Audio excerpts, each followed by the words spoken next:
Donald Trump and Elon Musk keep attacking these services and things that people need to survive in today's world. There's a couple headlines that really caught my attention that want to bring light to why I always talk about healthcare as being really important. This is a headline that says Boomer can't afford to live on Social Security, lost Medicaid.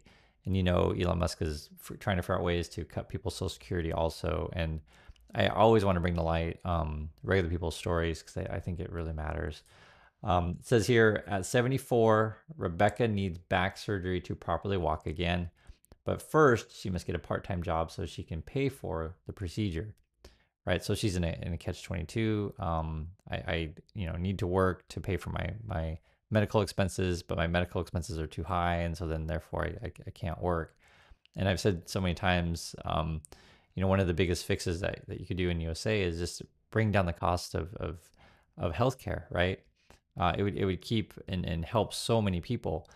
I know that Trump's proposals are like, oh well, we'll give you, no tax on tips, so work 40 hours plus and then no taxes, right? But that's peanuts compared to helping out everyone and just lowering the cost of healthcare. Or Musk's solution as well. Let's just cut everyone's services, right? Let's cut Social Security and Medicaid, and therefore we'll all benefit because there's all this fraud out there. That's what Musk says, and it's just really frustrating me. That's why I want to bring into someone's real situation right now, so you can hear it. So, for example, she says, one more raise in my rent is going to put me out on the street. She lives in Cincinnati with her son. I am fighting a losing battle trying to stay afloat. Rebecca lost her Medicare coverage last April and was told she received too much money to qualify. Her only income is $2,065 monthly in Social Security and survivor benefits, which barely covers her living expenses. You know, 2,000 isn't that much. Plus you have plus you have your rent, and you got to pay for your food, which keeps going up in costs. You guys know this. And then what the ailment that she has might be really expensive. This is her situation, sort of her history. So Rebecca started working in factories when she was 18, earning $1.60 an hour in 1968. She built a middle-class life, moving up from service roles as a waitress and truck driver to a travel agent. But then her health problems began stacking up in her late 40s. And this is something that is troubling also. Musk wants to send people, to the mines, essentially. He had said that in the latest tweet. I showed you guys that. And it takes a toll on your body. Now, if we had proper healthcare in place, right, people would be more able to deal with these kind of things. But when you're essentially forcing people to, do those kind of jobs, and make it healthcare more difficult to get, that's sort of the situation that we see here. With Rebecca, it says she was diagnosed with the chronic illnesses like fibromyalgia, a degenerative disc disease in her spine, and severe osteoarthritis in both hands. She had to stop working in 2000, so I guess she hasn't been working, but she would have been probably maybe around 50 at that time, because she's 74 now. It says Rebecca has a collapsed disc in her spine that limits her mobility and needs an x-ray checkup on her hands, and she had undergone a bilateral thumb joint removal. Without Medicaid coverage, she can't afford the necessary treatment, so she's trying to find work to cover the costs of the procedures. And I'm sure you guys can understand how difficult this stuff is. Then I saw something like this, and I know it's not fun to talk about this stuff, but it's important to understand real people's circumstances here. I actually was unaware of this thing, and this is why it's important to learn. It says it's legal to pay U.S. workers with disabilities as little as 25 cents an hour. I didn't know this myself. There's a lot of caveats with this, right? So depending on your situation, you may get some services and benefits from the government. You guys know this, and this is a really complicated issue. I'll say this: I didn't realize how large it was in the USA. There was a number here. It said, whereas about 3/4 of non-disabled working age Americans are employed, only about 2 in 5 of those with disabilities are, right? So meaning that it's like how do you help these people take care of themselves? um many aren't working, right? So you do want to encourage work, which I completely get, right? You guys understand this. We can't just, you know, take care of everyone without them not doing anything. But then what do you do with people who um uh, are not as able to do things? But in the same regard too, why you'd want, say, services to service said people is because you can find situations to where they can be beneficial to society, and contribute. That's a good way to put it, and contribute. And I really want to be sensitive with these issues. I've known people in my life with different situations.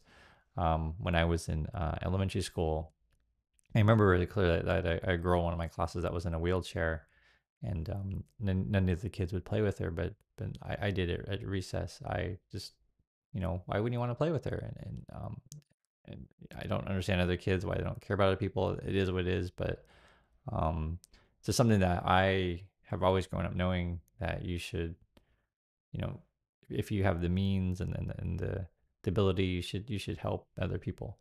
That's my feelings on that. And I just, when I read about this stuff, it just, there's so many things that are broken in our system. I just, I think what really frustrates me is someone like a Musk or a Trump who have no experiences with struggle, right? They have no idea what it means to work. I mean, essentially, have no safety nets, right? For Trump or Musk, they get in trouble, they just call up daddy, and daddy and mommy send money. And that's literally their stories. I've read both Musk and Trump stories, so I know how their situation is. But the most of us don't have that situation where we're easily bailed out. Um, like, for example, this says here, Jardine, who's 60, has been living in Brookwood for 15 years and working there too. She spends a few hours a day in ceramics shop where she glazes bowls, platters, and souvenirs the nonprofit sells to the public. She's paid a piece rate that translates to about $1 to $3 an hour, depending on how much glazing she gets done.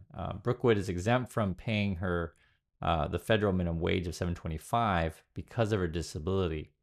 Each year, the nonprofit pays a total of about 350,000 to 250 employees with disabilities. So, these kind of things, like I wasn't aware of these types of laws where you don't pay someone minimum wage depending on their classification on disabilities. But there's a lot to look over with these kind of stuff.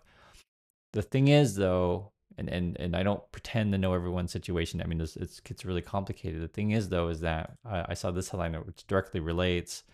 Doge places entire staff of federal homelessness agency on leave. Right. So the very people that in this, and I know homelessness is a separate issue than, say, disabilities, but it's related. But the people who are in place to help support those in most need are essentially being laid off by Musk and Trump, and I find this stuff deeply frustrating. And they're attacking our education system as well, which I made a prior video on. Because oftentimes when I make videos and just tell you guys what's going on, I know these are hot topics and sensitive because people, I mean, they I'll just say this, I try my best to be respectful of everyone's point of view. And if I don't say things exactly the way you want me to say, I'm sorry. I'm trying my best to, again, address everyone's point of view, because that's part of living in a democracy, to where we can learn to have everyone participate. I know that we have a mix in the USA of democracy plus capitalism, right? So capitalism being, say, the pursuit of profits all the time on top of everyone participate. But it seems like in this world of Trump and Musk, where they want to get rid of diversity, they want to get rid of equity, they want to get rid of inclusion, the people on the margins are getting pushed out. And it's painful to see, because essentially a lot of these people are too busy working and worrying about their lives to have a voice, right? Or you have this sort of really negative culture out there where people say, well, why should I participate in anything I don't like, any candidate, any party. No one's going to help me, etc. Well, if you have that point of view, then people like Trump and Musk win, essentially, right? My point of view on this kind of stuff is, guys, whenever you're given whatever choices and candidates, and we're talking about politics, but it goes further than that. But I'll just say this: no one's perfect. I'm not perfect at all. I'm, like I said it before, I may not say everything that you can 100% entirely agree with, and there's this weird culture out there that people feel like that the only way that you can be friends with someone if they're 100% in agreement on every single issue that you believe. And if that's the case, then you should just, live in a house full of mirrors and just look at yourself all day and just tell yourself how awesome you are. Making a joke, but it just, we need to learn to get along with each other and, in my opinion, take care of each other. And I find, I guess, thinking out loud with you, the world of Trump and Musk is they're the type of people that do just look in the mirror and say, hey, look how awesome and rich I am. And I guess other people worship people who are rich because they have money, and we all want to look in the mirror together. It's a weird culture to me. And I feel like if we really want to move forward and solve much of our problems, not just in USA, but the world, is to, again, listen to multiple voices, understand the real lives of people and what people are facing. I don't pretend to have the answers to homelessness or helping with disability. I mean, we're talking about major issues, but I'm smart enough to know that there are people who specialize in these fields and are experts at it, and I want to give them the keys to the car to help that issue. And that's sort of what's frustrating about, say, the Trump cabinet, where you pick people who have no experience or qualifications in their department areas. But this, again, is just, I got to get some things off my chest. I hope you guys understand. And I also want you to know that you're not alone and not crazy in wanting things to be better. And that's sort of what we're talking about today. Like, for example, I see this: a deadly E. coli outbreak hit 15 states, but the FDA chose not to publicize it. Like, what is that? Like, and that's probably got Kennedy all over it. The talk today is going to be the Florida State shooting. And I saw this. At least 6 people were hurt. I think maybe there might have been a couple people that died today. And you already know the arguments are going to go with this. It's always the same. You already know. I don't need to rehash it. I'll just say it's deeply frustrating, and I wish things would change. And I'll leave it at that. I don't want to get beyond that. It's just it's like thing after thing after thing after thing. Trump, he focuses his time on getting rid of the birthright citizenship. So basically an attack on people's trying to pursue the American dream. And what more can I say? I've just shown you guys what's going on. It's hard to make videos, honestly, about these things. I pick a variety of different topics because I think what people don't talk about enough is how we're all connected. I don't know Rebecca personally. I don't, but it doesn't mean I don't care about people like Rebecca, or I don't know Kilmar Garcia personally. I don't know him, but it doesn't mean I don't care about these people. Do you understand what I'm saying? Because like the way that someone like, say, a Trump or Musk will think is these people are just a number to them, a statistic.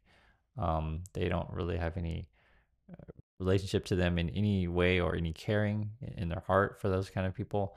I know it because Musk and Trump, the way they treat their employees, which people who they should know, right? In the way that they just fire them on a whim. In the way that Musk just cuts departments on a whim. Hearing about the homeless thing today was really upset me. And then you got the E. coli, where they try to cover that kind of stuff up. And sort of what I try to do on a daily basis is just raise awareness of what's happening. I'll try to do a variety of things, because there's some aspects where people want to hear, okay, what are we doing to remove Trump and Musk from office, right? So that's one aspect. Or what's going on with the economy, because that has another relationship.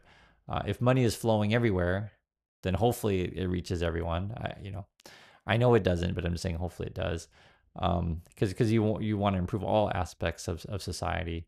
And it's always hard to imagine that, being, say, the wealthiest nation, why don't we support our people, right?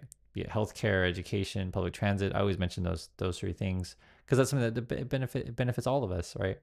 Um, and it's for example, with the say the school shooting thing. I don't know the particular situation of that one that's happening right now. I don't know all the details. It'll come out later. The Republican, they'll say, oh, you know, it's just a mental health issue. And maybe it is. And if that's the case, we need more counselors. We need better education. We need more support in the community, right? These kind of things. I don't want to like tear the stuff down. If it's, you know, whatever it is, I don't know. I think overall though the best scenario for any of these things, any of these problems, is to just always remember these are real people. I want to emphasize also I do read through all of your comments. I read everything. I can't respond to everyone's, but I do read it because I like to know how people are feeling about said things.